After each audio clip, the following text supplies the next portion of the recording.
오늘 이 시간에는 신명기 11장 1절에서 7절 말씀을 통해서 단비가 내리는 땅에서 장구하리라 라고 하는 제목으로 함께 말씀을 나누려고 합니다.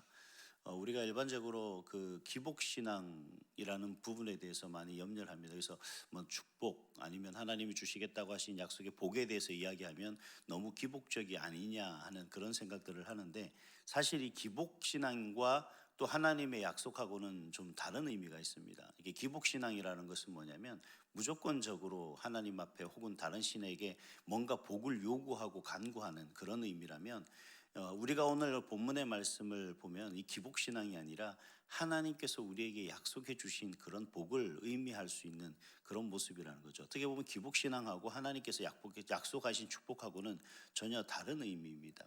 그래서 우리가 하나님이 항상 우리에게 복을 주시겠다라고 하실 때는 무조건적이진 않아요. 하나님께서 항상 하나님의 자녀로서 하나님의 사람으로서 그런 모습으로 살아가는 우리에게 약속하신 복이 바로 하나님의 축복인 것이지, 하나님의 무턱대고 아무런 조건 없이 그저 하나님의 자녀니까 무조건 그런 모습 속에서 우리에게 복을 주시지는 않는다는 겁니다. 우리가 자녀들을 양육하고 자녀들을 키울 때 우리 자녀들에게 물론 사랑하니까 용돈도 주고 여러 가지 많은 것을 하게 하지만, 사실 그렇게 무조건적으로 우리 자녀들을 사랑하고 무조건적으로 뭔가를 주고 줘버릇하면 어떻게 됩니까? 소위 말해서 독립심이나 자립심이 없어지게 되는 거죠. 스스로 성장해야 될 부분들에 대해서 노력하지 않고 그저 달라고만 하는 그런 모습들을 보게 됩니다. 그래서 스스로가 그러한 모습들을 채워나가면서 부족한 부분들, 그리고 도움이 필요할 때 도움을 통하여서 더 성숙하고 성장할 수 있는 계기가 마련될 수 있도록 우리 부모님들이 우리 자녀들을 양육하지 않습니까? 하나님도 마찬가지죠. 하나님께서 지금 이스라엘 백성들에게 무조건 복을 주시겠다는 것이 아니라, 하나님께서 왜 이스라엘 백성들에게 그렇게 가나안 땅을 그 백성들에게 주시기를 원하시고, 그리고 그 땅에서 이스라엘 백성들이 어떤 삶을 살기를 원하시는지에 대해서 분명히 말씀하십니다. 그리고 그러한 삶 속에서 그들에게 약속한 그러한 복이 어떤 것인지에 대해서 오늘 말씀을 하고 계십니다. 먼저 조건절을 보면 하나님께서는 이스라엘 백성들에게 무턱대고 복을 주시겠다라는 것이 아니라 1절에서 17절 말씀을 보면 하나님을 사랑하고 그에게 순종해야 한다라고 하는 그런 조건절을 달고 계시는 것을 볼 수가 있습니다. 하나님을 사랑하고 하나님이 우리에게 말씀하신 말씀과 규례와 율례와 책무와 이 모든 것을 온전히 감당할 때 하나님께서는 우리에게 복을 주시겠다라고 그렇게 말씀하고 있는 것을 볼 수가 있어요. 그래서 대표적인 게 이런 말씀입니다. 사랑하고 지켜라 라고 하는 명령문입니다. 1절에 보니까 사랑하고 지키라 라고 하는 그 말씀으로 시작하는 것을 볼 수가 있는데, 이 사랑하라와 지키라는 어떤 이 말씀은 따로따로 이야기할 수 있는 부분은 아닙니다. 함께 하는 얘기입니다. 즉 사랑한다면 지킬 수 있어야 한다라는 얘기죠. 그래서 요한복음 14장 21절에 보니까 나의 계명을 지키는 자라야 나를 사랑하는 자니 나를 사랑하는 자는 내 아버지께 사랑을 받을 것이요 나도 그를 사랑하여 그에게 나를 나타내리라, 그렇게 말씀하고 계신 것을 볼 수 있습니다. 하나님을 사랑한다면 당연히 하나님의 자녀일 것이고, 하나님을 사랑한다면 정말 우리가 하나님의 말씀을 순종하며 나아가는 것은 마땅한 것이고 당연한 것이다 라는 것을 이야기하고 있는 것이죠. 사랑하지 않는데 어떻게 그것을 우리가 따를 수 있을 것이고, 사랑하지 않는데 어떻게 우리가 그 말을 믿을 수가 있겠느냐 하는 겁니다. 그래서 하나님께서는 하나님의 말씀을 항상 간직하여 떠나지 않도록 항상 지킬 것을 우리에게 당부하고 계시는 것을 볼 수가 있습니다. 그 당부대로 하나님의 말씀 속에서 살아가며 그 하나님으로부터 떠나지 않는 자에게 오늘 복을 약속하신 그 모든 것을 허락해 주시겠다라고 하시는 것이죠. 근데 사실 우리가 하나님의 복을 받기 위해서 하나님 앞에 그렇게 가지만 하루 24시간을 쪼개고 나누어서 과연 내가 24시간 동안 과연 하나님과 어떤 관계 속에 거하고 있는가? 과연 내가 하나님을 정말 하나님 안에서 살아가고 있는 시간이 얼마큼 될까를 고민해 보면 그렇게 많은 시간이 되지 않는다는 겁니다. 이러한 조건제를 우리가 생각해 보면 정말 내가 한없이 하나님 앞에 부족하고 연약한데, 그럼에도 불구하고 하나님께서는 우리에게 참 많은 것을 허락해 주시고 계신다라는 사실을 우리가 기억과 다시 한번 우리 자신을 통해서 볼 수가 있는 것 같습니다. 예전에 저희 어머님이 그런 얘기를 했는데, 사람이 가장 큰 복이 뭔지 아냐? 저희 어머님 예수 믿기 전에 하신 말씀인데 그런 얘기였습니다. 뭐냐면 사람이 손으로 노력했을 때 그 노력의 결과를 내가 얻을 수 있는 게 그게 얼마나 복된지 아냐. 사람이 사실 여러 가지 뜻하지 않는 일로 손해를 보는 경우가 많지 않습니까? 아무리 열심히 농사를 지어도 홍수가 나거나 태풍 때문에 다 엎어지고, 또 열심히 준비해서 모은 돈이 잘 간직하고 있는데 뭐 도둑을 맞는다거나 행여나 잃어버린다거나 하는 그런 경우가 어처구니 없는 일들이 많이 생길 텐데, 그 모든 삶 속에서 내가 잘 일하고 노력한 대가를 내가 챙길 수만 있다면 그 자체가 복이다라고 얘기를 하는 겁니다. 얼마가 중요한 것이 아니라. 하나님께서도 이스라엘 땅, 이스라엘 백성들에게 특별한 어떤 축복을 얘기하시는 것이 아니라 하나님의 말씀과 하나님의 명령들을 온전히 따르고 하나님을 배신하지 않고 하나님을 마음에 두고 살아가는 그들에게 그 땅에서 어떤 삶을 살 수 있을지에 대해서 우리가 확정하고 있다라는 것을 말씀하고 계신 것을 볼 수가 있습니다. 그래서 하나님의 말씀을 항상 같이 간직하고 하나님을 떠나지 않는 삶을 살아야 한다라고 그렇게 말씀을 하고 있는 거죠. 근데 우리가 왜, 어떻게? 이유는 단순합니다. 저나 여러분이나 하나님을 알고 하나님을 믿기 때문에 우리는 그 하나님의 말씀과 그리고 그 하나님 안에서 살아갈 수가 있는 겁니다. 다시 말하면 하나님을 사랑하기 때문에 우리는 하나님의 말씀을 얼마든지 순종할 수 있는 줄 믿습니다. 그렇기 때문에 우리가 살아가는 이 땅에서 우리가 그 하나님을 떠나지 말아야 될 이유를 몇 가지로 설명하고 있어요. 그것은 여러 가지로 설명하고 있지만 가장 중요한 건 뭐냐면 경험이었습니다. 어떤 경험이었습니까? 살아 역사하시는 하나님을 경험한 그 경험을 말하고 있는 거죠. 과거 이스라엘 백성들이 애굽 땅에서 출애굽할 당시에 그들은 어떤 것을 봤어요? 하나님이 그 애굽의 바로 왕의 손에서부터 그들을 건져내기 위해서 10가지의 재앙을 통해서 그들을 건져내시지 않았습니까? 또 더 나아가서 하나님께서 홍해를 가로막고 있는 홍해를 그들이 하나님께서 여시고, 그리고 그들을 쫓는 애굽 군대를 그 홍해에 수장시킴으로 말미암아 하나님께서는 놀라운 역사심으로 이스라엘 백성들을 또 홍해에서 구원하셨던 일들, 더 나아가서 광야 생활 속에서 그들이 얼마나 많은 어려움을 겪었습니까? 때에 따라 물을 주시고 필요를 채우시고 공급하여 주시며 낮에는 구름 기둥으로 밤에는 불 기둥으로 그들을 지키시고 돌보시고 보호하시고 인도하셨던 그 하나님의 놀라운 역사를 그들이 경험했었다라는 겁니다. 반면 하나님은 놀라운 일들 가운데 하나님을 반역하고 배반하는 그들을 심판하신 일도 있습니다. 바로 고라 일당의 사건이었죠. 반역이었죠. 그때 하나님께서는 그들을 징계하셨다라는 사실을 오늘 본문에서 이야기하고 있는 것입니다. 이러한 하나님의 역사하심을 경험했다면, 살아계신 그 하나님이 우리와 함께 하셨던, 그리고 우리를 인도하시고 때로는 우리를 책망하시며 우리를 혼내셨던 그 하나님을 믿는다면 우리는 하나님을 사랑할 수밖에 없게 되는 거죠. 그 땅에 가서, 하나님이 약속하신 그 땅에 가서 그러한 불순종과 하나님을 원망하는 원망과 여전히 하나님이 우리와 함께 하심에도 불구하고 하나님이 함께 하지 못한다는 그러한 어떤 악평에 대한 그 모든 것을 하나님께서는 미리 예견하시고 그 백성들에게 이렇게 약속하신 겁니다. 그래서 첫 번째 주시겠다고 하시는 복이 어떤 겁니까? 땅을 주시겠다라고 그렇게 말씀하시는 것을 볼 수가 있습니다. 8절에 보니까 너희가 강성할 것이요 그 땅을 차지할 것이며 거의 너희 날이 장구하리라 라고 그렇게 말씀하고 있는 것을 볼 수가 있습니다. 젖과 꿀이 흐르는 땅에서 너희의 날이 장구하리라 라고 그렇게 이야기하고 있습니다.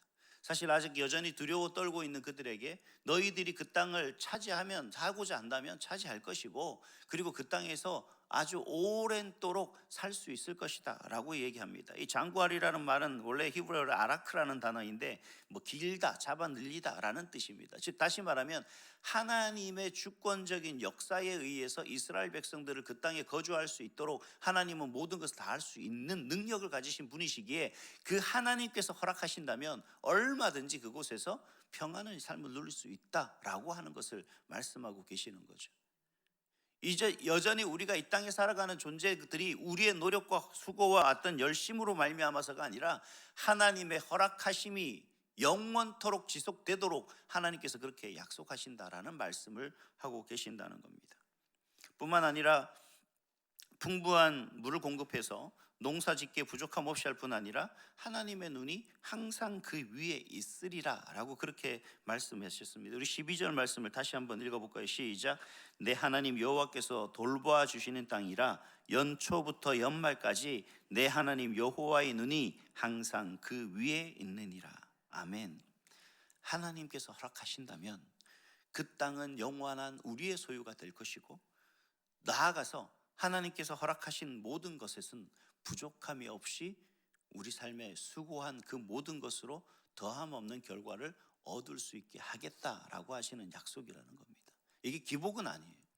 우리가 그 땅에서 하나님이 약속하신 그 말씀의 곳에서 우리가 그 약속을 믿고 하나님을 섬기며 하나님 말씀에 순종하며 나아가는 그 모습 속에 그러한 것이 있다라는 거죠. 오늘 말씀 속에서 우리가 늘 하나님 안에 살아가는 그 모든 삶의 모습 속에서는 한 가지 중요한 부분들이, 많은 중요한 부분들이 있는데, 가장 중요한 건 하나님이 약속하신 그 약속은 결코 우리에게 어렵고 힘든 어떤 조건과 또 어떤 그러한 모습들을 이야기하는 것이 아니라는 겁니다. 항상 우리의 삶의 기본이 되고 근간이 되는 그 하나님에 대한 우리의 마음과 그 하나님을 향한 우리의 믿음의 결과를 하나님께서는 약속해 주고 있다라는 거죠. 두 번째, 우리에게 약속하신 것은 뭐냐면 단비를 주실 것이다 라고 그렇게 말씀하고 계십니다. 하나님께서는 명령에 청종하고 하나님을 사랑하고 마음과 뜻을 다하여 섬기면 단비를 주시겠다라고 그렇게 말씀하십니다. 약속의 땅에 들어간다는 것은 하나님의 자녀로 귀속됐음을 의미하는 거죠. 하나님의 소유가 됐다라는 겁니다. 즉, 그 땅의 것이 하나님의 소유고 이미 그 백성은 하나님의 소유이기 때문에 모든 것이 하나님 앞에 종속된 그러한 백성으로서의 삶을 살 수 있기를 하나님은 바라고 원하신다라는 뜻이 될 수가 있습니다. 내가 원하고 내가 내 것이니까 내 뜻대로 하겠다가 아니라 나에게 종속된 그러한 하나님의 자녀이고 또 하나님의 그 약속된 그 땅에서 너희들이 살아간다면 진정한 하나님의 영광과 은혜 가운데 살아갈 수 있는 삶의 모습으로 나아갈 수 있기를 하나님이 바란다라고 하는 그런 의미겠죠. 그렇기 때문에 우리는 하나님을 사랑하는 것은 당연한 것이고 하나님의 말씀에 순종하는 것이 당연하다라고 그렇게 이야기를 하고 있습니다. 자, 하나님께서는 이 당연한 것에 뭘 하신다는 겁니까? 우리에게 모든 것을 주시겠다라고 이야기를 하고 있습니다. 우리가 당연히 마땅히 하나님을 사랑하고 우리가 하나님을 사랑한다면 당연히 그 하나님의 말씀에 순종해야 되는데도 불구하고 하나님은 그렇게 당연한 우리에게 뭘 주시겠다는 거예요? 그 땅에서 살아가는 나를 장구하게 할 것이며 또 그 속에 필요할 것을 더하시고 채우셔서 이른 비의 축복과 늦은 비의 복을 더하심으로 말미암아 그 땅에 살아가는 그 삶이 고단하고 어렵고 힘든 광야의 삶이 아닌 정말 하나님이 예비하시고 준비하신 그 모든 삶의 풍성한 축복을 받아 누릴 수 있는 그 삶으로 되겠다라고 이야기할 수가 있습니다. 여러분 혹시 성지순례를 가보셨는지 모르겠습니다만 우리가 성지순례를 가면 사실 풍성한 땅은 갈릴리 호수 쪽에 그쪽 인근 땅밖에 없어요. 남쪽 그 사해 옆에 가면 여러분 보시면 알겠지만 나무 한 그루 제대로 서 있지 않는 그런 땅입니다. 엄청난 더운 땅이죠. 제가 사해 그 체험을 한다고 한번 가본 적이 있는데 맨발로 도저히 몇 미터를 걸어가지 못할 정도로 이 바닥이 뜨겁습니다. 우리나라 여름 해수욕장 모래바닥보다 훨씬 더 뜨거워서 도저히 몇 걸음 걸어가다 다시 돌아와서 신발을 신고 갔던 기억이 납니다. 그렇게 메마르고 척박한 땅에 하나님께서는 이른 비와 늦은 비를 통해서 그 이스라엘 백성들이 먹고 살아가는 그 삶의 모든 그 부분에 있어서 풍성하게 하겠다라는 겁니다. 그들이 먹는 곡식을 풍성하게 할 것이고 풀을 풍성하게 하여 그들의 가축을 키우는데 아무 문제 없도록 그렇게 하시겠다라고 그렇게 말씀하고 있는 것을 볼 수가 있습니다. 그렇다면 우리가 살아가는 이 삶의 모습 속에서 앞에서 잠깐 조건에 대한 이야기를 했는데 하나님께서 우리에게 과연 이러한 조건 속에서 우리가 살아가는 인생을 하나님이 바라시고 원하시는 것은 무엇일까요? 오늘 이미 우리는 하나님 안에서 살아가는 삶의 모습 속에서 약속된 땅을 살아가고 있다면 과연 우리가 이 땅에서 우리가 하나님 앞에 어떤 삶을 살아가야 하느냐라는 부분입니다. 물론 많은 것이 있겠지만 제가 눈여겨보는 것은 1절입니다. 1절 말씀 속에서 제가 함께 읽겠습니다. 그런즉 내 하나님 여호와를 사랑하여 그가 주신 책무와 법도와 규례와 명령을 항상 지키라 라고 그렇게 말씀하고 있습니다. 여기에 보면 1절 말씀에 보면 우리가 잘 알고 있는 대로 우리는 항상 하나님의 말씀을 배우고 익히고 읽고 묵상하고 그 말씀을 우리 삶에 적용하여 살아가려고 애를 쓰고 열심을 다하고 있는 것을 볼 수가 있습니다. 근데 한 가지 우리가 자주 빼놓는 것이 있어요. 그것이 뭐냐면 책무입니다. 이 책무라는 말은 히브리어로 미슈메레트라는 단어인데 이 말은 바로 의무를 이야기하는 겁니다. 의무가 뭐죠? 민수기서 3장 7절에 보니까 그 얘기가 있어요. 아론의 직무 그리고 회중의 직무라고 합니다. 이 직무가 바로 미슈메레트입니다. 이 미슈메레트는 다른 의미가 아니라 하나님께 제사를 드리는 직무를 이야기하고 있습니다. 우리의 책임은, 우리가 해야 될 의무는 바로 하나님 앞에 예배하는 삶으로 살아가야 된다라는 것이죠. 이 땅에 하나님을 예배하지 않고 하나님을 경배하지 않고 하나님을 경외하지 않는 그 마음 속에서 이 땅을 살아가는 자체는 이미 하나님을 사랑하지 않는 것이 되는 것이고, 그런 하나님을 사랑하지 않는 마음을 가지고 하나님의 말씀과 법도를 지킨다고 한들 그것이 진정한 하나님을 사랑하며 법도를 지키는 것인지 우리가 생각해 볼 수 있겠죠. 그래서 하나님께서는 그렇게 말씀하십니다. 하나님을 경외하고 예배드리는 것 우리의 의무이고, 더 나아가서 이러한 법도와 규례와 명령을 지킨다면 하나님께서는 어떻게 축복하십니까? 이른 비와 늦은 비로 더 나아가서 그 땅을 차지할 것이고 그 땅에서 그 너희 날이 장구하리라 라고 하시는 말씀으로 얘기하고 있는 것을 볼 수가 있습니다. 이 땅이 살아가는 저와 여러분의 삶의 모습이 진정한 하나님을 경외하는 그 삶의 모습이 될 수 있기를 소망합니다. 우리가 삶의 모든 모습 속에서 하나님을 예배하고 하나님을 경외하는 삶이 우선시 되어지고, 그러한 모습 속에서 진정한 하나님을 사랑할 수 있는 마음이 우리 마음에 샘솟듯 하고, 그 하나님을 향한 사랑이 샘솟는 우리 마음에 정말 하나님의 말씀대로 순종하며 나아가는 그런 모습들이 바로 저와 여러분의 삶의 모습이 될 수 있기를 간절히 소망합니다.